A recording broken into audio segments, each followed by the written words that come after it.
ನಮಸ್ಕಾರ ಸ್ನೇಹಿತರೆ. ಆಚಾರ್ಯ ಚಾಣಕ್ಯ ಹೇಳಿರೋ ಮಾತು, ವಿದೇಶಿ ತಾಯಿಯ ಮಕ್ಕಳು ನಮ್ಮ ಏಳಿಗೆ ಮಾಡೋದಕ್ಕೆ ಸಾಧ್ಯ ಇಲ್ಲ. ಅವ್ರು ಯಾವತ್ತೂ ಈ ದೇಶಕ್ಕೆ ಬದ್ಧರಾಗಿರೋದಕ್ಕೆ ಸಾಧ್ಯ ಇಲ್ಲ. ನಾನ್ ಯಾವಾಗೆಲ್ಲ ರಾಹುಲ್ ಗಾಂಧಿ ಅವರ ಪೌರತ್ವದ ವಿಚಾರದ ವಿಡಿಯೋ ಮಾಡಿದಾಗ 22 ವರ್ಷಗಳಿಂದ ರಾಹುಲ್ ಗಾಂಧಿ ಅವರು ದ್ವಿಪೌರತ್ವ ಹೊಂದಿದ್ದಾರೆ. ಭಾರತದ ಪೌರತ್ವ ಯಾವಾಗ ರದ್ದಾಗತ್ತೆ, ಯಾವಾಗ ಜೈಲ್ ಸೇರ್ತಾರೆ, ಇದೇ ಪ್ರಶ್ನೆ ನೀವು ಕೇಳ್ತಾ ಇದ್ರಿ. ಯಾಕಂದ್ರೆ ಇವರು ಕೇವಲ ಭಾರತದ ಪೌರತ್ವವನ್ನಷ್ಟೇ ಅಲ್ಲ, ಬ್ರಿಟಿಷ್ ಪೌರತ್ವವನ್ನು ಹೊಂದಿದ್ದಾರೆ ಅನ್ನೋ ಆರೋಪ ಇದೆ. ಸಂಸತ್ನ ಸದಸ್ಯರು ಕೂಡ ಆಗಿದ್ದಾರೆ. ಈಗ ಪ್ರತಿಪಕ್ಷದ ನಾಯಕ LOP ಲೀಡರ್ ಸಹ ಹೌದು. ರಾಹುಲ್ ಗಾಂಧಿ ಅವರಿಗೆ ಸಂಕಷ್ಟ ಶುರುವಾಗಿರುವುದರ ಮುನ್ಸೂಚನೆಯಾಗಿ ಈಗ ಅವರ ವಿರುದ್ಧ FIR ದಾಖಲಾಗಿದೆ. ಪಕ್ಕಾ ಸಾಕ್ಷ್ಯಾಧಾರಗಳು ಇರೋದ್ರಿಂದನೇ ಅವೆಲ್ಲವೂ ಈಗ ನ್ಯಾಯಾಲಯಕ್ಕೆ ಸಲ್ಲಿಕೆಯಾಗಿ FIR ದಾಖಲು ಮಾಡಿ ಅಂತ ನ್ಯಾಯಾಲಯನೇ ವಿಘ್ನೇಶ್ ಶಿಶಿರ್ ಅವರ ಮನವಿಯನ್ನ ಪುರಸ್ಕರಿಸಿ FIR ದಾಖಲಿಸುವುದಕ್ಕೆ ಆದೇಶ ಸಹ ಕೊಟ್ಟಿದೆ. ಇದು ಸಾಧ್ಯ ಆಗಿದ್ದು ಅಲಹಾಬಾದ್ ಹೈಕೋರ್ಟ್ ಇಂದ. ಇಷ್ಟೆಲ್ಲ ಸಾಧ್ಯ ಆಗಿತ್ತಾದ್ರೂ ಯಾರಿಂದ? ಕರ್ನಾಟಕದ ಬಿಜೆಪಿ ಕಾರ್ಯಕರ್ತ ವಿಘ್ನೇಶ್ ಶಿಶಿರ್ ಅವರಿಂದ. ನನಗೆ ಎಲ್ಲೋ ಒಂದ್ ಕಡೆ ಅನುಮಾನ ಇತ್ತು, ರಾಹುಲ್ ಗಾಂಧಿ ಅವರ ಮೇಲೆ FIR ಇವತ್ತಲ್ಲ ನಾಳೆ ದಾಖಲಾದೆ ಆಗತ್ತೆ, ಆದ್ರೆ ಅದು ಇಷ್ಟು ಬೇಗ ಆಗತ್ತೆ ಅಂತ ಗೊತ್ತಿರ್ಲಿಲ್ಲ. ಯಾಕಂದ್ರೆ ಮೊನ್ನೆ ರಾಹುಲ್ ಗಾಂಧಿ ಅವರ ಭಾಷಣನೇ ನೋಡಿ, ಪ್ರಧಾನಿ ಅನ್ನದೇ ಮೋದಿಯನ್ನ ವಾಚಾಮಗೋಚರ ಬಾಯಿಗೆ ಬಂದಂತೆ ಬೈತಾ ಇರ್ತಾರೆ. ಈಗ ರಾಹುಲ್ ಗಾಂಧಿಗೆ ಒಂದು ಗತಿ ಕಾಣಿಸೋದಿಕ್ಕೆ ಅಮಿತ್ ಶಾ ಆಟ ಶುರುವಾಗಿದೆ ಅನ್ನತ್ತೆ ಬಿಜೆಪಿಯ ಒಳವಲಯ. ಸಂಸತ್ ಸದಸ್ಯರಾಗೋದಿಕ್ಕೆ ಮೊದಲ ಅರ್ಹತೆನೇ ಭಾರತೀಯ ನಾಗರಿಕರಾಗಿರ್ಬೇಕು ಅಂತ ಇದೆ. ಆದ್ರೆ ರಾಹುಲ್ ಗಾಂಧಿ ಅವರು ವಿದೇಶಿ ನಾಗರಿಕರಾಗಿದ್ಕೊಂಡೆ ಸಂಸತ್ ಸದಸ್ಯರು ಸಹ ಆಗಿದ್ದಾರೆ, ಪ್ರತಿಪಕ್ಷದ ನಾಯಕರು ಆಗಿಬಿಟ್ರು. ಎಂತಹ ದುರವಸ್ಥೆ ಬಂದಿದೆ ನೋಡಿ ಡೆಮಾಕ್ರಸಿಗೆ.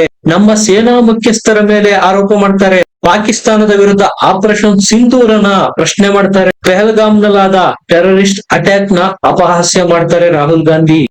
ಆಗ್ಲೇ ಅನುಮಾನಗಳು ಶುರುವಾಗಿತ್ತು, ನಿಜಕ್ಕೂ ಇವರು ಭಾರತದ ನಾಗರಿಕರು ಹೌದಾ? ಯಾಕಂದ್ರೆ ಭಾರತದ ನೆಲದಲ್ಲಿತ್ಕೊಂಡು ಪಾಕಿಸ್ತಾನದ ಭಾಷೆನ ಮಾತಾಡ್ತಾರಲ್ಲ. ಯಾವಾಗ ಬ್ರಿಟಿಷ್ ನಾಗರಿಕತ್ವವನ್ನ ರಾಹುಲ್ ಗಾಂಧಿ ಅವರು ತಗೊಂಡ್ರು ಅವತ್ತಿಂದನೇ ಭಾರತೀಯ ನಾಗರಿಕರಾಗಿ ಉಳಿಲಿಲ್ಲ. ಇದನ್ನ ವಿಘ್ನೇಶ್ ಶಿಶಿರ್ ಅವರು ಟ್ವೀಟ್ ಮಾಡಿ ಖಚಿತಪಡಿಸಿದ್ದಾರೆ. ಅಲಹಾಬಾದ್ ಹೈಕೋರ್ಟ್ ಇಂದ ಲ್ಯಾಂಡ್ ಮಾರ್ಕ್ ಜಡ್ಜ್ಮೆಂಟ್ ಬಂದಿದೆ. ರಾಹುಲ್ ಗಾಂಧಿಯ ಸಿಟಿಜನ್ಶಿಪ್ ವಿವಾದಕ್ಕೆ ಸಂಬಂಧಪಟ್ಟಂತೆ FIR ದಾಖಲು ಮಾಡೋದಕ್ಕೆ ಅನುಮತಿ ಸಹ ಸಿಕ್ಕಿದೆ ಅಂತ ವಿಘ್ನೇಶ್ ಶಿಶಿರ್ ಹೇಳಿರೋದು.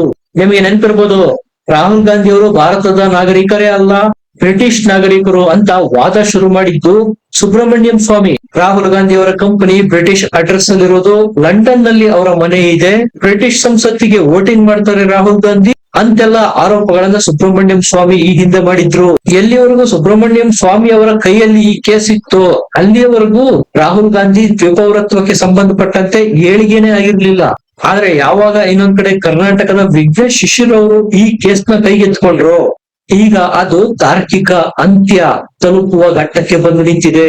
ಅವರು ಕೊಟ್ಟಂತಹ ದಾಖಲೆಗಳನ್ನೆಲ್ಲ ತೀಕ್ಷ್ಣವಾಗಿ ಪರಿಶೀಲಿಸಿದ ನಂತರ ಅಲಹಾಬಾದ್ ಹೈಕೋರ್ಟ್ ಅವೆಲ್ಲವನ್ನ ಗೃಹ ಇಲಾಖೆಗೆ ಒಪ್ಪಿಸಿ ಚೆಕ್ ಮಾಡಿ ಇದನ್ನ ಆದಷ್ಟು ಬೇಗ ನಮಗೆ ಅಪ್ಡೇಟ್ ಕೊಡಿ ಅಂತ ಆರ್ಡರ್ ಮಾಡಿತ್ತು. ನಿಜಕ್ಕೂ ರಾಹುಲ್ ಗಾಂಧಿ ಭಾರತದ ನಾಗರಿಕರು ಹೌದೋ ಅಲ್ವೋ ಶೀಘ್ರ ತಿಳಿಸ್ಬೇಕು ಅಂತ ಅಲಹಾಬಾದ್ ಹೈಕೋರ್ಟ್ ಕೇಂದ್ರ ಗೃಹ ಇಲಾಖೆಗೆ ಹೇಳಿತ್ತು.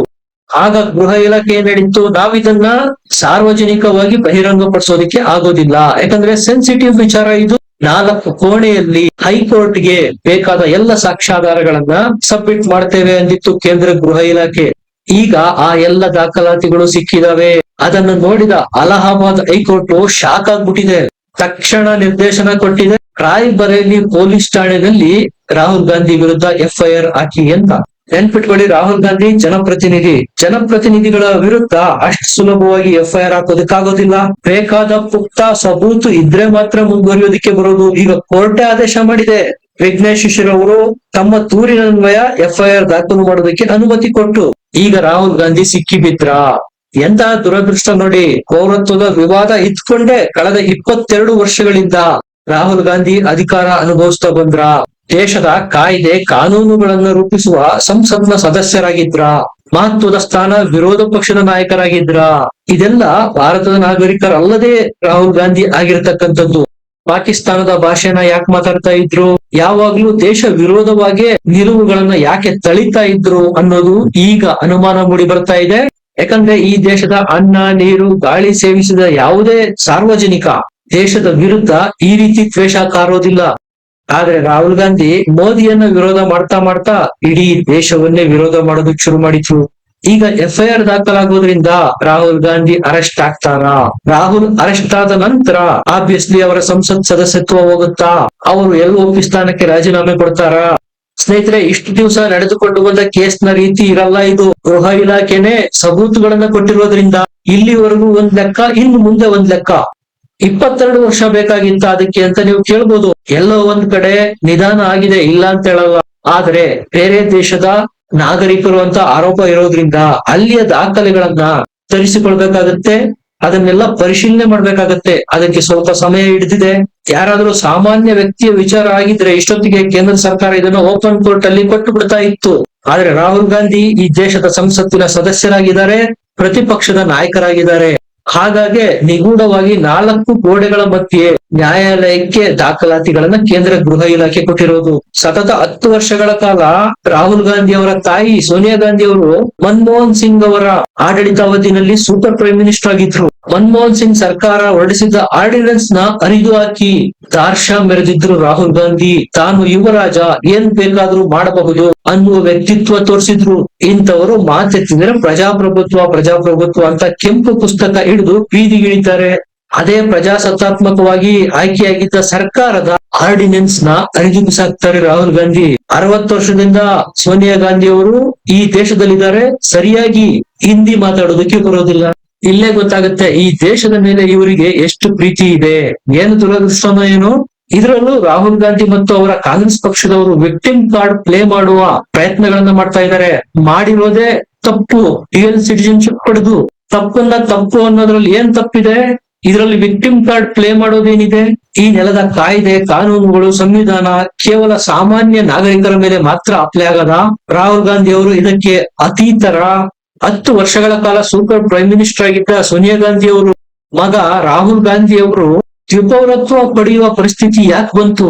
ಇಲ್ಲಿ ಅಡ್ಡದಾರಿನಲ್ಲಿ ಕಮಾಯಿ ಮಾಡಿದ ಮಾಲು ಸಮೇತ ಸಿಕ್ಕಿ ಬಿದ್ರೆ ಸರ್ಕಾರ ಚೇಂಜ್ ಆದ್ರೆ ಬಚಾವ್ ಆಗೋದಿಕ್ಕೆ ಅಂತ ಮಾಡಿದ ಷಡ್ಯಂತ್ರನ ಇದು. ಇವರ ಕಚ್ಚಾ ಚಿಟ್ಟ ಏನಾದ್ರೂ ಓಪನ್ ಆಯ್ತು ಅಂದ್ರೆ ವಿದೇಶಕ್ಕೆ ಪರಾರಿಯಾಗಿ ಸೇಫ್ ಆಗೋದಕ್ಕ ಮಾಡಿದ್ದು. ಇವರು ಮಾಡಿರ್ತಕ್ಕಂತಹ ಹಗರಣಗಳು 1, 2. ಇನ್ನೊಂದ್ ಕಡೆ ಸೋನಿಯಾ ಗಾಂಧಿ ಅವರ ನಾಗರಿಕತ್ವದ ಮೇಲೂ ಕರಿನೆರಳುಗಳಿದಾವೆ. ವೋಟರ್ ಲಿಸ್ಟ್ ಅಲ್ಲಿ ಹೆಸರಿಲ್ಲದೆ ವೋಟ್ ಹಾಕಿದಂತವ್ರು ಇವರು. ಹಾಗಾದ್ರೆ ಇವರಿಗೆ ವೋಟರ್ ಐಡಿ ಕೊಟ್ಟಿದ್ಯಾರು? ಹೆಸರಿಲ್ಲದೆ ಅದೇಗೆ ಮತದಾನ ಮಾಡಿದ್ರು? ಪ್ರಧಾನಿ ಕುಟುಂಬದಿಂದ ಬಂದ ಮಾತ್ರಕ್ಕೆ ಈ ನೆಲದ ಕಾನೂನುಗಳು ಯಾವುದು ಇವರಿಗೆ ಅಪ್ಲೈನೇ ಆಗಲ್ವಾ? ಭಾರತದ ನಾಗರಿಕತ್ವ ಪಡೆಯದೆ ಅದಂಗಿ ಸೋನಿಯಾ ಗಾಂಧಿ ಅವರಿಗೆ ಮತದಾನ ಮಾಡೋದಕ್ಕೆ ಅವಕಾಶ ಮಾಡಿಕೊಟ್ರು. ಇವರು ದೇಶಕ್ಕೆ ಮಾಡಿರ್ತಕ್ಕಂಥ ನಷ್ಟಗಳು 1, 2. ಮನಮೋಹನ್ ಸಿಂಗ್ ಅವರ ಸರ್ಕಾರ ಇದ್ದಾಗ ತಾಯಿ ಮಗ ಸೋನಿಯಾ ಗಾಂಧಿ ಮತ್ತು ರಾಹುಲ್ ಗಾಂಧಿ ಅವರು ಚೈನಾಕ್ ಹೋಗ್ತಾರೆ. ಚೈನಾದ ಉಪ ಪ್ರಧಾನಿ ಜೊತೆಗೆ ಕೂತು ರಾಹುಲ್ ಗಾಂಧಿ ಸಿಗ್ನೇಚರ್ ಮಾಡ್ತಾರೆ. ಯಾವ ಹುದ್ದೆನಲ್ಲಿದ್ರು ರಾಹುಲ್ ಗಾಂಧಿ? ಇವ್ರು ಸೈನ್ ಮಾಡಿದ್ಯಾಕೆ? ಯಾವ್ದು ಮೆಮೊರಾಂಡಮ್ ಏನಿದೆ ಅದರಲ್ಲಿ ಇವತ್ತಿನವರೆಗೂ ಬಹಿರಂಗ ಆಗಿಲ್ಲ. ಕಡೆಗೂ ಇವರ ಕಾಳ ಚಿಟ್ಟ ಹೊರಗ್ ಬರ್ತಾ ಇದೆ ಒಂದೊಂದಾಗಿ.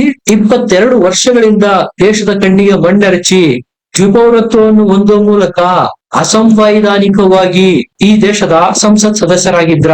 2024ರಲ್ಲಿ ಅಧಿಕೃತ ಪ್ರತಿಪಕ್ಷದ ನಾಯಕರು ಆದ್ರ. ಈ ಎಲ್ಲ ಸತ್ಯ ಹೊರಬೀಳ್ಬೇಕಾಗಿದೆ. ಇದಕ್ಕೆ FIR ಪ್ರಥಮ ಹೆಜ್ಜೆ.